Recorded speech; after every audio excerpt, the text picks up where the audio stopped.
There's two kinds of fear. There's fear of falling, which is legitimate fear.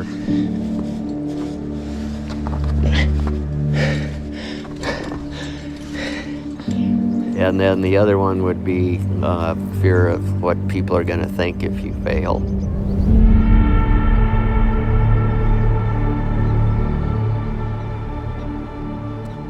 When we're really scared, is it because of an actual threat or is it because of something in our mind? Like here we were a few days ago and we're like, oh my gosh, I don't think I'll actually be able to do that. And then we're standing on top of it like what else can I do?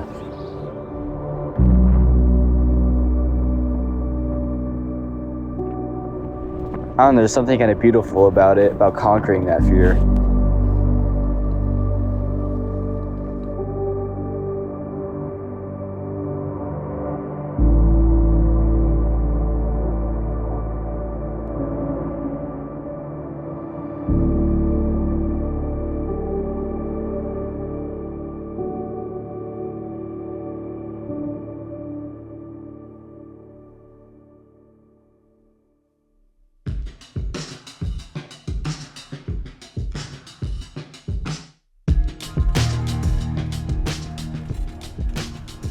I'm Garrick Hart. I teach physics at Jackson Hole High School and started the Mountaineering Club here about, 18 years ago. I think this is like the 13th or so trip to the Bear Lodge to go rock climbing with the students, yeah. So I kind of decided that I wanted to come on this trip just to get away from school. I also did it just because I wanted to expand and try new things. I didn't know if I wanted to come or not, and I didn't actually know what we were doing. I didn't know it was going to actually be a climb. I thought it was just like a cool little hike that we were going to go on. This trip has been nothing but an adventure for me, even if I've done the least amount of climbing out of everyone here.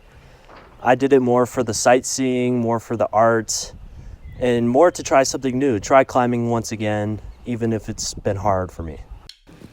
Devil's Tower is old school burly crack climbing. And you get cut up and scraped a little bit. It's just hard. You have your feet in it, your hands in it, you come out bloody and bruised. And I often think that this type of climbing is what I would call blue-collar climbing, kind of thuggish. Lots of wide cracks, lots of hand jamming, lots of off-widths, chicken wings, all the techniques. Quite difficult and physical full body climbing. you're taking it by siege. You just got to get it done. Crack climbing is brutal. It is not my favorite kind of climbing. I thought crack climbing was interesting. I've never done it before. I was actually pretty confident in crack climbing. I was able to fully get my hands in there and expand and really be able to trust my body weight. We have a wide variety of experience levels, but it really doesn't matter because working with high school students, they're used to learning. The progress and the grasping of new concepts comes very, very quickly and easily in comparison to, say, a lot of the adults that we might guide during the summertime. The first day rock climbing was great because we got to practice a little bit. Helped me get used to the rock because we haven't gone rock climbing at all this year. And it kind of helped me gain confidence in this is actually kind of possible. I might actually be able to climb Devil's Tower. The training day was good for me because it was I don't know if I'll be able to physically be able to do this. And so it was cool to get my hand on the rock and be able to maybe this is possible. It's been fun to be outdoors and to actually even though climbing hasn't been the best for me, it's been fun actually trying it because it's trying something new. The biggest challenge is just the logistics of finding the right guides with the right students for the right objective for the right day, even when there's a wide variety of experience and ability levels. And Garrick's really good at that kind of puzzle piecing in order for the maximum success. We spend a lot of time trying to organize our climbing teams and our groups so that we can so that everybody has just the right level of challenge and fun for the day. In terms of what you have to have going for you, it's multifaceted. You have to be very creative in adapting them to whatever challenges the climbs present. You've got to be fit. It's very technical. You've got to have a head that's able to solve problems under stress, both physical and mental. You know, it demands teamwork and trust. Like, you have to trust your partner because that person has to do their job and not make any mistakes, because it would result in serious injury or death if they did.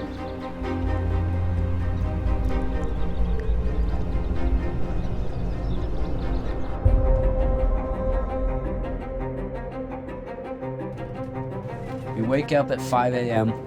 Took the hike up to the tower, which was longer than I expected.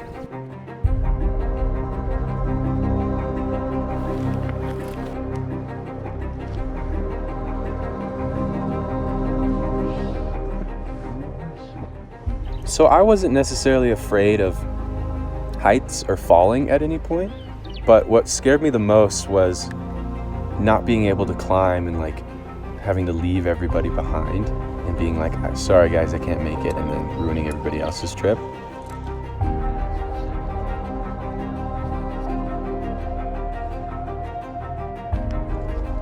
There's two kinds of fear. There's fear of falling, which is legitimate fear. I get anxiety. It's hardwired in my brain that something is going to go wrong. What if an earthquake happened and a rock hits you in the head, or like the rope could snap, someone could fall? And then the other one would be fear of what people are going to think if you fail. The first pitch was kind of like, okay, can I do this or not? That's what I was thinking. That was when I started like internally freaking out, like, oh, I don't know if I can do this. Okay, climb on orange.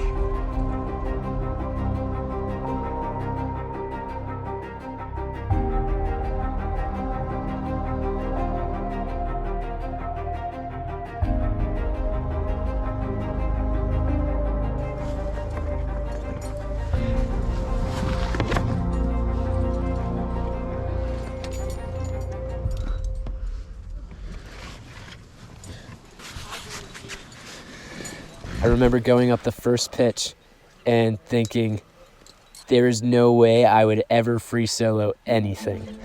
We start off by going through this area called the bowling alley. So managing that scene is our number one priority, to get in there and out of there as efficiently as possible without lingering to be exposed to the rock fall. All right, you on blue can go. It was harder than I thought it was, the first part. How'd you get past this? Weren't any real rough patches in that first pitch. Say hi to the camera. What's up? Second pitch was a little tougher. It was very challenging. The first 3 pitches were tough just because I have like a decent fear of heights, like I think any normal person would have. Oh yeah, man. I didn't think I was scared of heights. Like, I always will be the one, the ski lifts, like looking straight down with no crossbar or whatever. But after the second pitch, just looking down, it's just, ugh. And you start to realize kind of how far up you actually are. And so having my camera out was pretty scary. I don't trust people that aren't scared of heights a little bit, you know? And that fear response is a healthy thing. And you kind of just get used to it. You're like, all right, well, I could have died 2 minutes ago anyways. There's no difference now.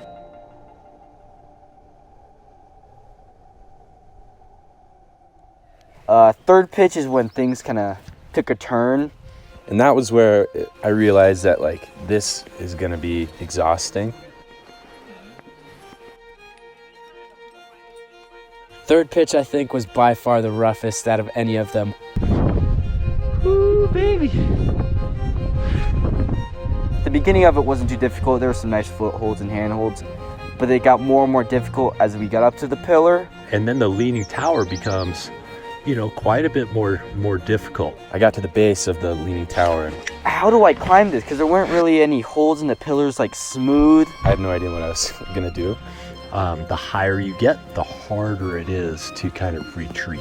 And then Tom told me to climb it chimney style. I had one hand here, and I was kind of doing like a American Ninja Warrior, felt like a Spider-Man technique. Putting all your trust into the friction of the shoes and your body. Yeah, man. Oh man, Good work. that was brutal.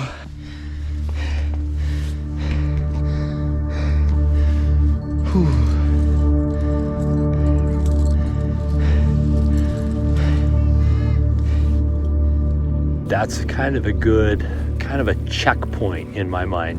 When you climb that pitch, if you're able to do it without too much struggle, too much hanging on the rope, then I feel good that we've got a really good shot at making it to the summit.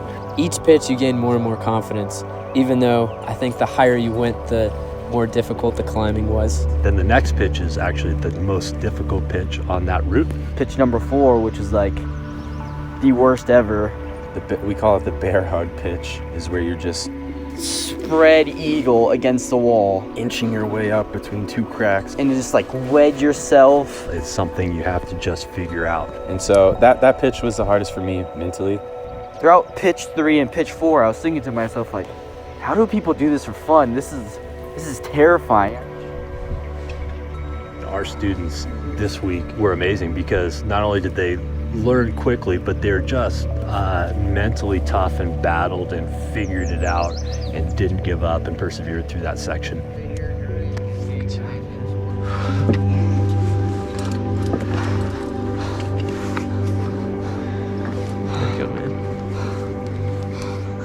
Kind of a total body workout. It is. Everything. But after that,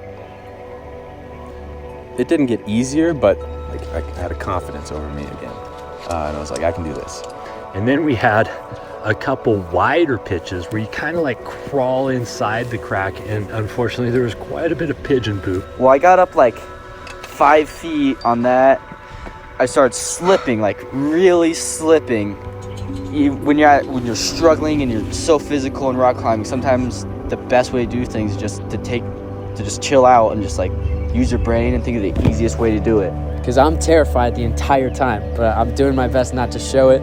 I did a decent job of hiding it while I was actually on the wall, They're very good at not showing it. but internally I was just like saying some horrible stuff under my breath. And then towards the top, there's this thing called the jump traverse, which would be absolutely horrifying if you actually tried to jump across it. Jump, you scallywag! Don't jump. We got to do like this little move where you kick your foot on the other side of the wall. You have one over here, and then you like kind of like swing across. And really that's kind of the end of the actual hard climbing. From there, it's pretty easy going up to the top.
just like knowing that I had gotten to the top was just such a great feeling.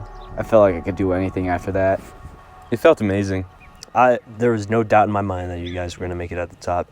I was so hungry at that point that squished up peanut butter and jelly sandwich and bruised apple was the best lunch I've ever had.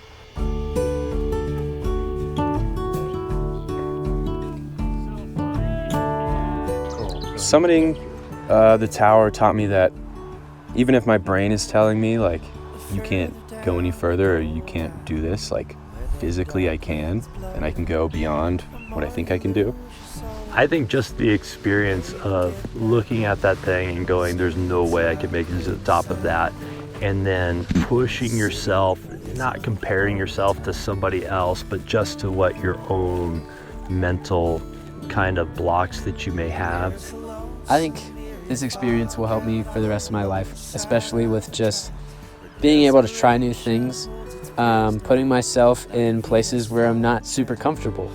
Like in that moment, it was awful, but looking back, I was like, I don't know, there's something kind of beautiful about it, about conquering that fear.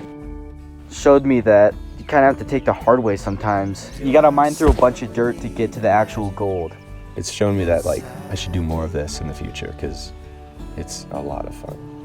I think this trip is experiencing something that maybe you wouldn't normally on your own with your peers, and then helps you to maybe form a bigger, wide, worldview. You just get to be like a little kid again, which has been nice because you don't even really get that too much at home. I've got to draw a lot. Doing some art and some lit. I gotta read my book. I think the last time I read a book was 9th grade. And then other things, just like throwing the Frisbee around. That's kind of been my favorite part. That's how we spend most of our time.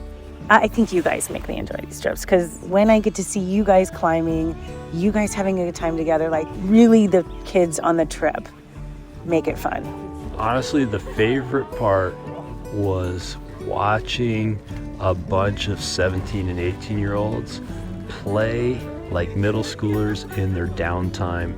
First off, this trip has shown me that I don't need a screen to survive, or like a phone, and that's kind of the goal of this trip.